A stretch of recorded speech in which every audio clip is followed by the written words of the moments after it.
I mean, I could have stopped breathing when I went into labor because I was so scared thinking about everything that everybody ever told me. So we're going to talk about in this video my TTC journey thus far. So this is our first month trying for our third baby. At first, I did not want to have any more kids, y'all. Being that I waited so late in life to have kids, compared to society standards, I guess, I waited late to have kids. But it wasn't all necessarily by choice. I did wait, you know, that was by choice. I waited. But when I did decide that I wanted to have kids, I wanted to have a family, it was hard for me to conceive. So it just took a long time. It was just a long time. So that's how I ended up. Now I am 30 years old with 1-year-old twins. I had to think about it for a second. 1-year-old twins. They're 16 months. Well, almost 16 months. I'm jumping ahead of myself. Like, they growing fast. They are. That's half the reason why I'm ready to have another baby. Like, these kids grow like weeds. Like, y'all was just in my arm, in mommy's arm, and little babies. Like, oh, now they walking, they talking, they hitting, they, you know, trying to be independent. But no, that's not all the reason why I want to have another baby. I just really feel like our family is not complete. Yeah, it's not complete. I want to have a son, but even if it's not a boy, I would be happy with a girl as well. It's all good. I just want the family to be complete. We gotta at least have one singleton. So that's where we're at with that. At first I did want them to be back to back, like right when we had the twins. Like, I really just wanted to go ahead and have another baby, but I'm glad that we waited because the twins are a lot. They are a lot, but it's getting much easier that they're getting older. They're getting older. It's getting easier, and it's just time. It's time. This is the perfect time to have another baby. That would make them happy. I think they would be happy about that. They might, I don't know. Then again, they might be real jealous, like, cause them girls, they love their parents. But anyway, so my cycle started on the 9th of this month, which is July. My cycle started on the 9th and it went off the 14th. I ovulated on the 23rd. I started taking Geritol on the 10th. Yeah, the second day, the 10th. It had to be. But I feel like I started taking Geritol the 11th though. So if I started taking Geritol the 11th, then that means my cycle started the 10th. But it can't be. So okay, I'm gonna just give y'all the information that I have. This is what's in my calendar. So my cycle started from the 9th through the 14th. I started taking Geritol on the 10th. And I ovulated on the 23rd. I took Geritol all the way up until I ovulated. Remember, I told you guys that. Guys, we're about to go to Florida. Today is the 29th. We are leaving on the 3rd. We're going to Florida. That's where I'm from. So we're going to visit family and have like a little like / mini vacation. Now, the thing is, my cycle is supposed to start, excuse me. My cycle is supposed to start on the 6th, which is Sunday, next Sunday. But we're still going to be in Florida because we're not coming back until that night. We're not getting back on the road until Sunday night. So I don't want to wait until we're in Florida to test because I love my Casamiga, y'all.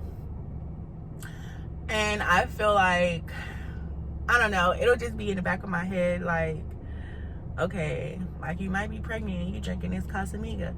Like, I don't want it to be like that. I'm a Casamiga junkie. No, let me stop. No, I'm not, because I'm not no alcoholic.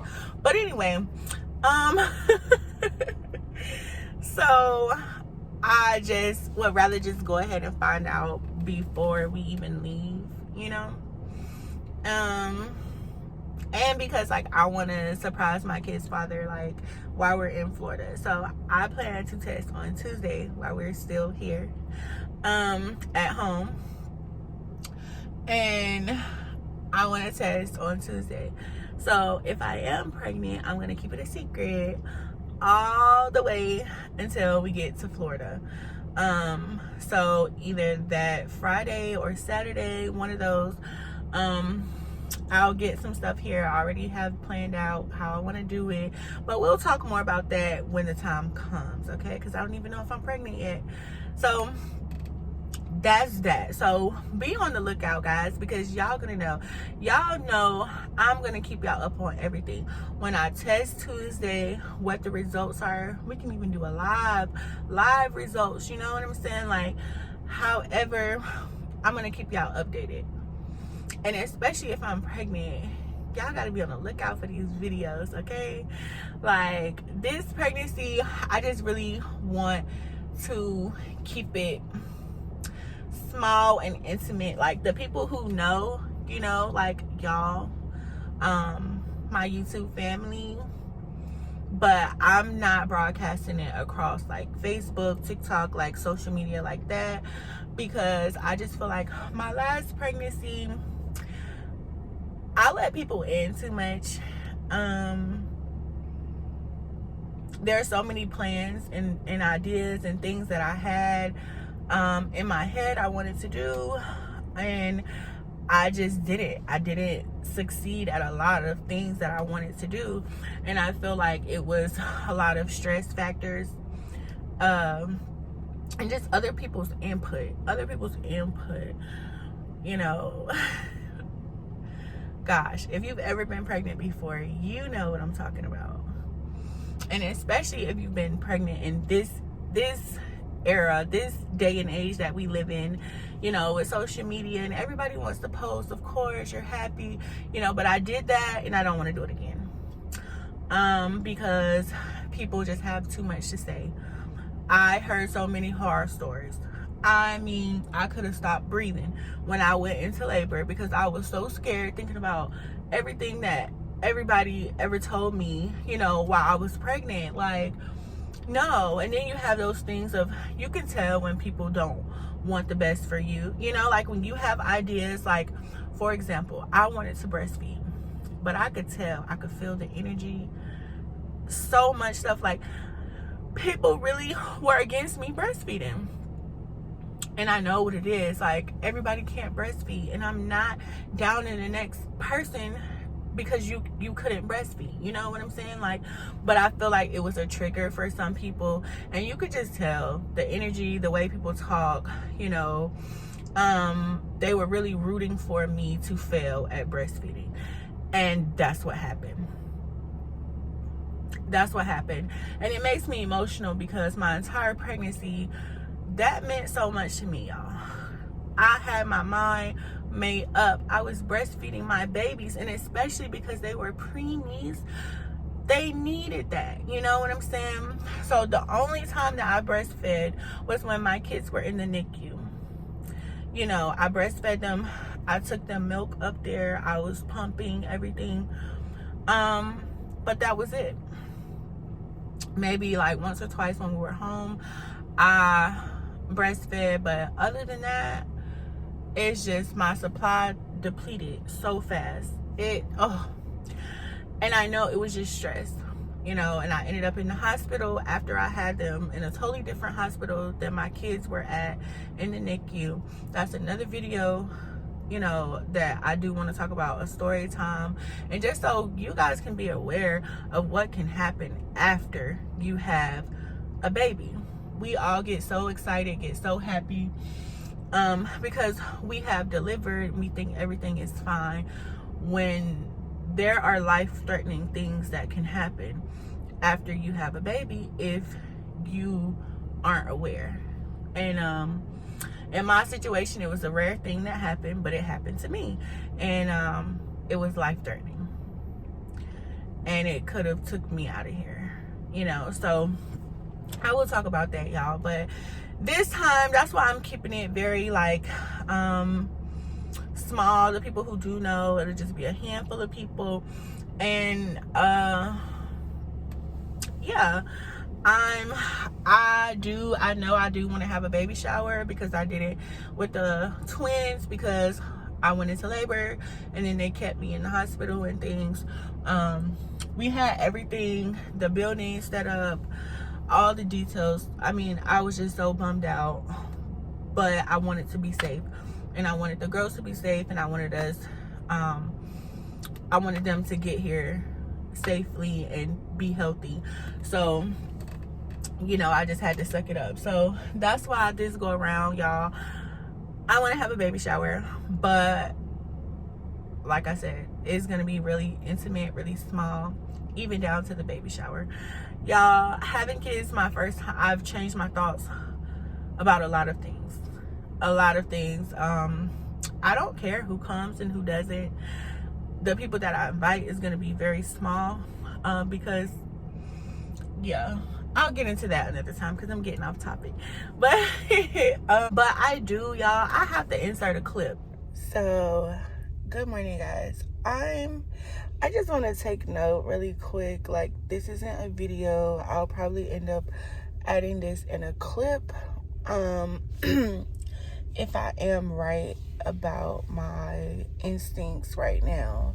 So I just wanted to, while I'm waiting in McDonald's line on my food, I just wanted to come on here and just really make note. Like, I'm cramping so bad, y'all. Like, I'm cramping so bad. I'm on cycle day 20. And I'm starting to believe that it could be implantation cramping. I woke up during the middle of the night. I thought it would go away. I couldn't sleep. It has not went away. And this morning, I am just, oh my gosh, like, I can't sleep. Because I don't remember being like this. I felt perfectly fine, perfectly normal when I got pregnant with the girls, until I actually found out I was pregnant. Around week 5 is when, I was 5 weeks pregnant, is when I started cramping so bad. But at the time, little did I know, it was normal. So now I'm just wondering, like, what is going on? You know, like, is this implantation cramping, or what is happening? Because it's like dead spot on when I would have implantation cramping, when I should have it. Let me say that. It's dead on. But I guess we'll just have to wait and see. Because I was cramping so bad. It was either yesterday or the day before yesterday. I don't know. Whatever day, I was 5 DPO, because now, oh, that was yesterday, because I'm 6 DPO now. Okay. And I'll be testing at 9 DPO. But yeah, woo, y'all, I was cramping so bad. It took me back to when I was pregnant with the girls. So it's kind of giving me a little bit of hope, but then again, you just never know. Sometimes you get in your head, you know, you can get in your head, but no, those was real cramps, you know, and I just don't cramp for nothing, you know, out the blue. It's not time for my cycle, so it was kind of something like, okay, what's going on down there? But I will keep you guys posted. So the next video I probably make will be, I have to answer some questions for y'all, because I don't want these questions to start to rack up and pile up. So you'll probably see another video before, at least one more video before I do my pregnancy video, my pregnancy test video, because so it'll be one more video and then we'll get into taking pregnancy tests, guys. So excited. Okay, so make sure that y'all got that bell notification on, okay? Because you don't want to miss it. You do not want to miss it. Like, I'm giving y'all the best information that I have. I'm taking y'all along this journey with me, you know, my own personal journey. This is how much I believe in Geritol in general. I know y'all tired of me talking about Geritol, but gotta love the Geritol. Y'all hit that bell notification, and if you're not already subscribed, please make sure that you subscribe. If you found this video helpful, if you liked it, whatever the case may be, please make sure you hit that thumbs up. Please make sure you hit that thumbs up for me, okay? And I'll catch y'all in the next video. I'm out.